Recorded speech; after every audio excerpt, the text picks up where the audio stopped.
Welcome to Brain Strength. This is a series where this average fool teaches you a thing or two about sports psychology so that you can be the best version of you. I'm your host, RJ Lynch, and this episode, we'll be taking a look at gymnastics. We'll be continuing our series on the psychology of different sports so that if you're one of those athletes, you can look at this and be like, oh yeah, I have this going on. How do I fix it?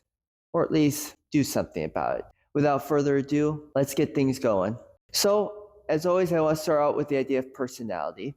Of course, personalities are always going to vary in a sport, and there's no one set that works for everybody. There's no perfect mold that says if you are like this, you'll be great at that sport. However, there are a couple common ones that I see in a lot of the different gymnasts I've had the pleasure of watching, getting to know in my life. And to start off, we go with disciplined. Gymnastics is a very disciplined sport. You have your routines, you have your practices. There's a lot of demands put on the sport, and if you aren't doing things right, things are not going to go right. When you're judged by how perfectly you do something, well, you have to be disciplined. You can't just say like, yeah, that was fine. That was a 7 out of 10. That's fine. I'm great. Like, you have to get as close as you can to being there. So you have to really lock in. You have to be focused at every practice, because if there's one of those days where you're just not there, things tend to go wrong. You have to be resilient in two different standpoints. One, you're going to get knocked down, you're going to get injured, and you have to figure out how you're going to get back from that. And then there's also going to be moments where you have a bad fault, where you have a bad time on uneven bars, where you mess up a hand placement on this or that. And all of a sudden, you're going to have to be thrown off, and you're going to have to figure out, how am I going to get back? How am I going to take the next step despite this failure, despite how I just did here? Next up, they tend to be perfectionist. Going back to the idea of discipline, that their sport is judged, they have to have a little bit of perfectionist in them. They have to have this idea of striving to be perfect. They have a strong attention to detail and this desire to be as perfect as they can be. Now, there are some issues with this, and I'm going to talk about it in a little bit, but just know that tends to be a little bit more perfectionism in this sport than some others might have. They tend to be mentally tough. Once again, they're going to get beat down. Their bodies get beat a lot. They start doing it very young, and there's always something hurting. I know very few gymnasts in my life that something's not hurting like all the time. So being able to step up and keep pushing forward despite that is a strong sign of a good gymnast. And then they're just courageous. They're literally flying through the air. There's times where you're just up there and trusting yourself, having all this faith that either someone's going to catch you or you're going to land perfectly. And if something goes wrong, you could end up in very bad shape. So gymnasts just have that courage that, I don't care, I am going to do this. I'm going to take this risk. And it's something that other sports don't always have to deal with, but they do so well. Now looking at some of the common issues I see across the sport, some of the things I've just observed, read about, done some research on, and it comes across the lines of they tend to be perfectionists. Body image issues tend to happen a lot in it, or get pushed in it. Burnout and overtraining are involved. Fear of failure, and then loss of self. So without further ado, let's start talking about perfectionism. Why does perfectionism happen? It happens because there's such a high standard of the sport. You have to be more perfect than the person next to you doing the same routine, otherwise you lose. For other sports, for track, you just have to be a little bit more athletically talented. You just have to push or get lucky with this one thing. You have to have that one extra centimeter, that one extra step. Whereas gymnastics, you're being judged on how your routine looks like compared to another's. And if they're the same routine, all of a sudden the judges are directly looking at who's more perfect. So that just breeds this idea of I have to be perfect. However, this can start turning harmful for you. It can start putting too much focus on the idea of perfect. Instead of striving to be your best, you're striving to fit this mold of what perfect looks like. And it starts putting you in these symptoms of you're always dissatisfied. You're never able to accept that you did something well. You're constantly criticizing yourself. You always have this negative self-talk loop that is going to hurt you and hold you back, because it's going to start eating at your confidence, at your motivation. It's going to start wearing you down. You'll find you'll start taking out frustrations at your teammates. Because you're criticizing yourself, because you're so dissatisfied, you're in this negative headspace where you have this dark cloud around your head. And as other people try to be happy or other people do things that get on your nerves, you're more likely to lash out because this dark cloud has got lightning that's shooting out in every direction. Now, what would I, as the mental performance consultant, do to help these athletes? I start by taking a look at self-compassion. The first step at counteracting perfectionism is addressing self-compassion. You're so focused on being perfect that you start hurting yourself. You start saying, I'm no good. But self-compassion helps flip that switch and says, it's okay to be kind to yourself. It's okay because everybody's like you. Everybody else is imperfect as well, so it's okay that you're not perfect. You can focus on striving to be your best, but that best doesn't mean perfect, because perfect doesn't exist. The next step we take is starting to look at the mental side of, are you doing healthy striving, or are you saying unrelenting standards? Healthy striving is saying goals that you know I can achieve. Healthy striving is, I know I'm here, so I'm going to try to get here. And then I'm going to try to get here, then I'm going to try to get here. Whereas unrelenting standards are like, I am going to be here, and if I'm not here every time, I'm going to be bad. I'm going to have to practice more. I'm going to have to punish myself for it, because that's perfect, but you're not filling in any gaps here.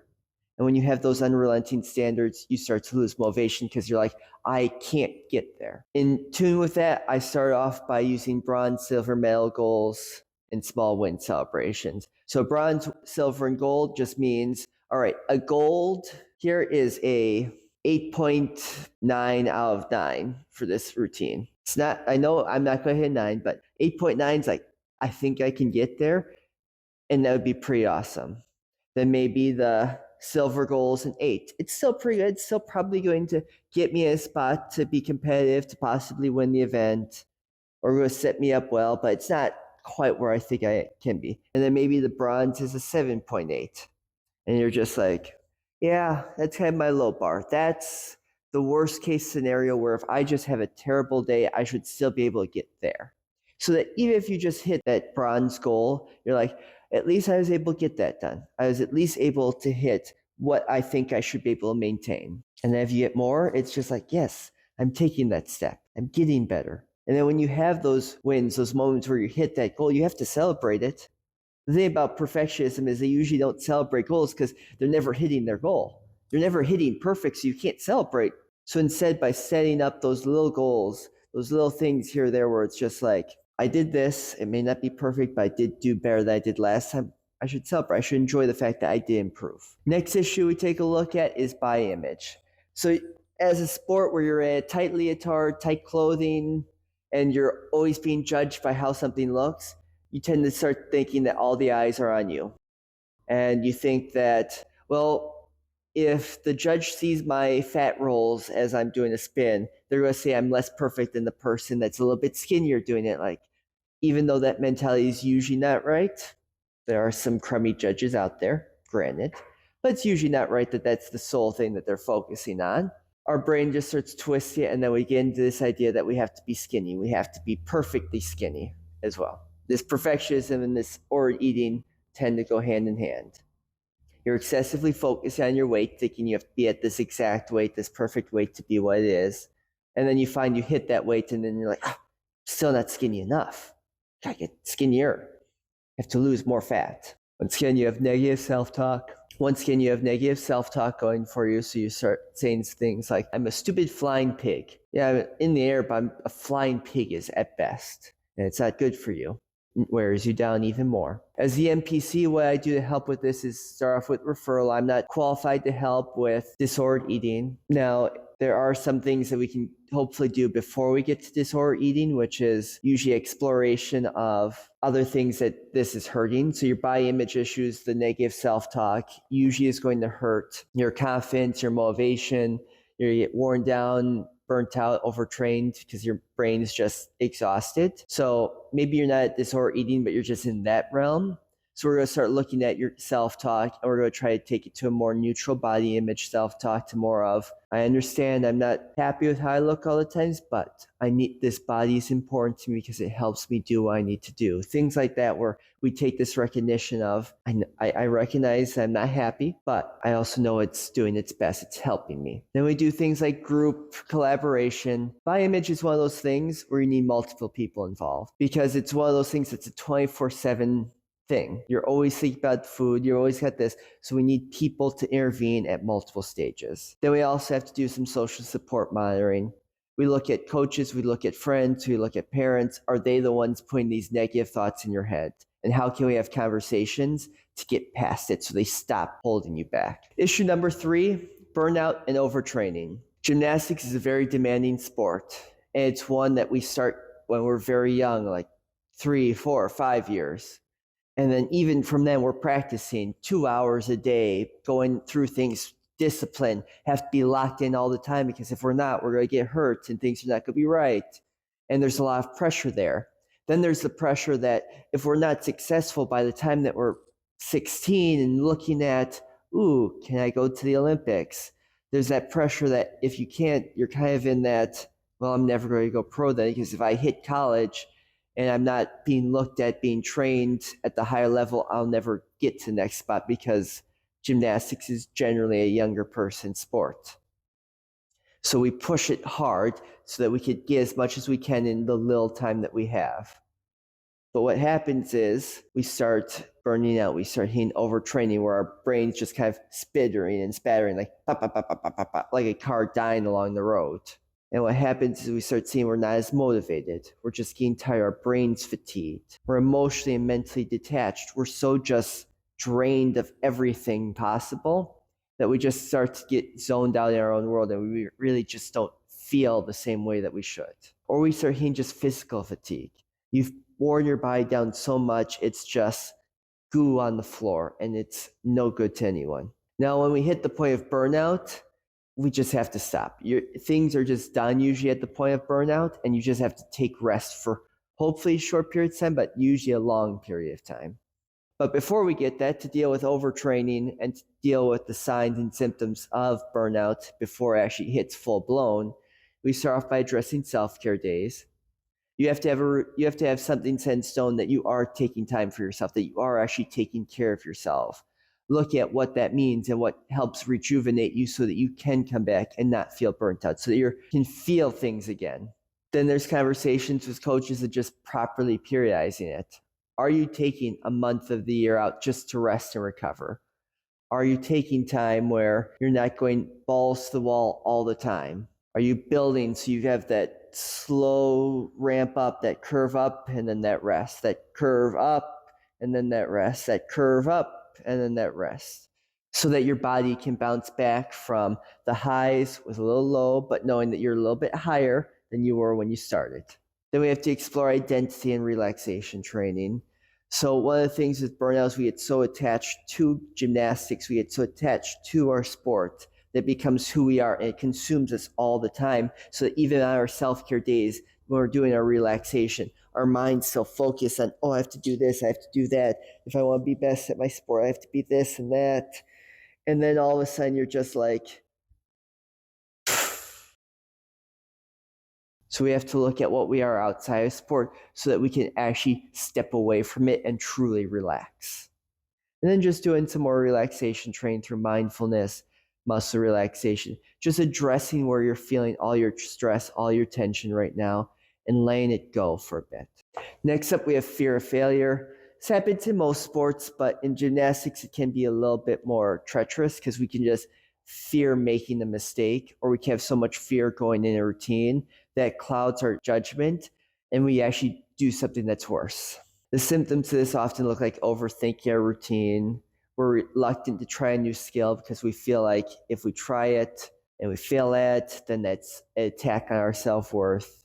Or we just start to avoid the opportunities to grow. We look at the things that should be making us better, and we shy away from it because we get comfortable where we're at, because we know we're not going to fail at it. It's kind of the opposite of the perfectionism, but also can be the same of it.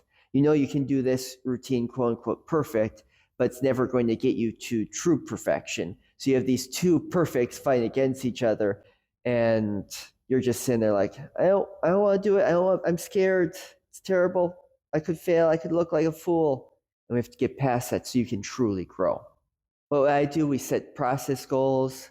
We start addressing some of our cognitive structures of like, why are we afraid of failure? What does it matter? We need to be in this growth mindset of like, who cares if we fail? Failure means I'm trying something, and trying something means I'm more likely to improve. And I usually do a little mindfulness because a lot of times what happens, with fear of failure is we start thinking about the things that could be or the things that have been, instead of using the mindful approach of just being right here in the moment and knowing that I haven't tried this yet, so I don't know if I even will fail at it. So like, why am I thinking about failing? Our last issue is loss of self. So because we do gymnastics from this time we're about yay big to the time that we're about yay big, our whole life has been consumed with that. Whereas other sports, most of the time, yeah, maybe you do a little bit of basketball and football here and there from the time you're young, but you're not pushed into it like this has to be your life. A lot of gymnasts that I know that when they start gymnastics young, that's all they're allowed to do because they know that they have to focus so much there if they're going to be the great one by the time they're 16, 17, 18.